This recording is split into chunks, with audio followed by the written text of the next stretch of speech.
दशरथ जी महाराज को पता चला जनकपुर से दूत आए, पुत्रों का संदेश लेकर के आए। दशरथ जी की आंखें भर गईं। इतने दिनों बाद आज मेरे राम का कोई संदेश आया। जब से विश्वामित्र जी के साथ राम जी चले थे तब से कोई खबर नहीं मिली थी, कहां हैं, कैसे हैं।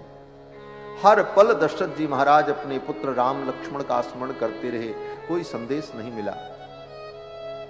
आज जब दूत आए और दूतों ने कहा महाराज हम जनकपुर से आए हैं और आपके पुत्रों का संदेश लेकर के आए हैं, ये सुनते ही दशरथ जी महाराज का हृदय भर आया। उठ करके उनका स्वागत किया और कहा आओ भैया बैठो। बड़े प्रेम से बुलाकर उन दूतों को अपने बगल बैठाया। आओ भैया। एक चक्रवर्ती सम्राट एक दूत को भैया संबोधन करते।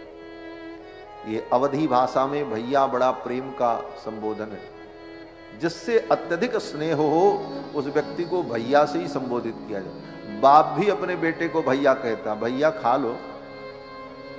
बहन भी भैया कहती, मां भी कहती भैया कुछ खा लो। स्वामी अपने सेवक को भी भैया कहता है जहां प्रेम होता है। दशरथ जी महाराज ने उन सेवकों से कहा भैया कहु कुशल दो बारे, तुम नीके निज नयन निहारे। भैया कहु कुशल दो बारे, भैया कहु कुशल दो बारे, तुम नीके निज नयन निहारे, तुम नीके नयन निहारे, तुम नीके निज नयन निहारे, तुम नीके निज नयन निहारे। भैया कहु कुशल दो बारे, भैया कहु कुशल दो बारे,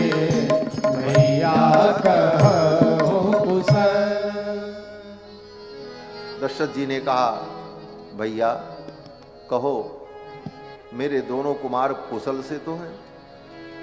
दूतों ने कहा महाराज आपके पुत्र का जो दर्शन कर ले उनका कुशल हो जाता है, वो तो कुशलता के निधान हैं। दशरथ जी ने कहा मेरे पुत्रों को तुमने देखा है?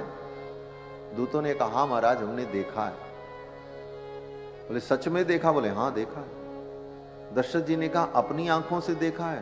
बोले हाँ हाँ अपनी आंखों से देखा।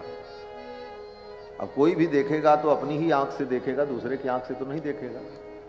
लेकिन दशरथ जी जैसे व्यक्ति उन दूतों से क्या कहते हैं भैया कहो कुशल दो बारे, तुम नीके निज नयन निहारे। ठीक से तुमने देखा है, अपनी आंखों से देखा है। विश्वास नहीं हो रहा दशरथ जी को। पुत्र का ये संदेश पाकर के हृदय इतना हर्षित हुआ।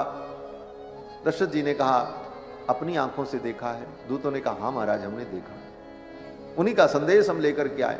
दशरथ जी ने कहा कैसे हम माने कि मेरे पुत्रों को तुमने देखा है? दूतों ने कहा महाराज अब प्रमाण तो हमारे पास कुछ नहीं है, लेकिन हाँ एक बात जरूर है। बोले क्या? बोले आपके पुत्र को जो देख लेता है ना, फिर उसकी आंखों की देखने की शक्ति ही खत्म हो जाती, फिर वो कुछ देखना ही नहीं चाहता। वो तो फिर यही चाहता है कि आपके पुत्रों को देखते रहे। देव देख तब बालक दो, देव देख तब बालक दो, अब न आकी तर आवत को, अब न आकी तर आवत को, अब न आकी तर आवत को, अब न आकी तर आवत को।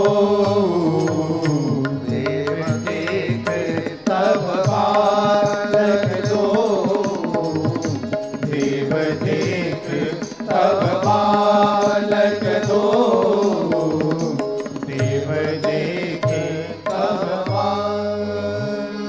ने कहा महाराज आपके बालक को देख लेने के बाद अब न आंख इतर आवत को, अब इन आंखों को कुछ अच्छा ही नहीं लगता। आंखें कहती हैं बस इन्हीं को देखते रहो। दूतों की इस वाक रचना को सुनकर दशरथ जी महाराज बड़े प्रसन्न हुए। दूतों ने पत्रिका दी। पत्रिका में जो लिखा था उस भाव का वर्णन उन दूतों ने गा करके सुनाया। मिथिला के हैं, बड़े रसिक हैं। मिथिला रस बड़ा विचित्र रस है। हमारे यहां संतों ने कहा कि मिथिला बिनु नाते नहीं दरसे, पढ़े लिखे समझे समझावे पोथी लादे खरस। बहुत पढ़ लो, बहुत पोथी सिर पर लाद लो, लेकिन मिथिला का रस अगर नहीं समझा तो राम जी की उपासना का रस तुम्हें नहीं मिलेगा। मिथिला रस बड़ा विलक्षण रस है। मिथिला में जितने हैं सब गुणज्ञ, ज्ञानी और सभी रसिक। मिथिला के उन दूतों ने कहा महाराज पत्रिका का जो भाव है मैं आपको सुनाता हूं। और फिर उन दूतों ने गा करके सुनाया। बड़ा सुंदर पद है। हमारे बक्सर के पूज्य महाराज श्री मामा जी अनंत श्री विभूषित साकेतवासी नेह निधि श्री नारायण दास जी महाराज भक्तमाली जी, जिनको प्यार से सभी संत लोग मामा जी कहते थे, हम लोग भी मामा जी बोलते थे, पूज्य मामा जी। नाम तो उनका नेह निधि श्री नारायण दास जी महाराज भक्तमाली जी, लेकिन सभी संत प्रेम से उनको मामा जी कहते, क्योंकि वो मिथिला भाव में अपने को किशोरी जी का भाई मानते थे। उनकी उपासना जो थी उस उपासना का यही स्वरूप था। वो कहते थे हम तो किशोरी जी के भाई हैं, किशोरी मेरी बहन है और राम जी हमारे जीजा जी हैं, हम उनके साले साहेब हैं। इस भाव से भगवान की उपासना करते थे। तो भक्त लोग कहते थे कि आप जब राम जी के साले साहेब हो, किशोरी जी के भाई हो, तो किशोरी जी तो हमारी मैया हैं और मैया का जो भाई होता है वो तो मामा होता है, इसलिए सभी संत उनको मामा जी कहते थे। कहीं भी आप जाओ पूरे भारत में, संत समाज में नाम ले लो, मामा जी को जानते हो, सभी महात्मा कहेंगे अरे मामा जी। और इतने रसिक थे महाराज। हमारे पूज्य स्वामी जी के पास जब भी आते थे महाराज श्री मामा जी, तो हमारे स्वामी जी कहते थे कि हमारे ठाकुर जी को एक पद सुनाओ। और हमारे स्वामी जी जो थे वो अपने को राम जी का बड़ा भैया मानते थे। तो बक्सर वाले पूज्य मामा जी जब पधारते थे तो हमारे स्वामी जी को बड़ा व्यंग वचन सुनाते थे। बोले ये तो भैसुर हैं। भैसुर बोले तो जेठ जो होता है उसको भैसुर कहा जाता है। तो मामा जी कहते थे ई भैसुरवा के देऊ कौन गारी है, करिया करिया केस इनकर पकल पकल दाढ़ी है। पूज्य स्वामी जी महाराज के बाल जो है काले थे, दाढ़ी पकी थी।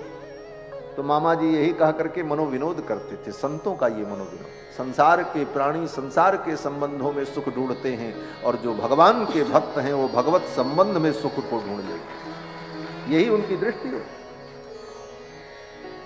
और जब मामा जी पधारते थे, पूज्य स्वामी जी के लाल जी के सामने बैठे, ठाकुर जी के सामने ऐसे लाल जी रहते थे विराजमान सामने। तो पूज्य स्वामी जी हमारे कहते थे मामा जी से, सरकार हमारे लाल जी को मिथिला का कोई पद सुनाओ। तो मामा जी को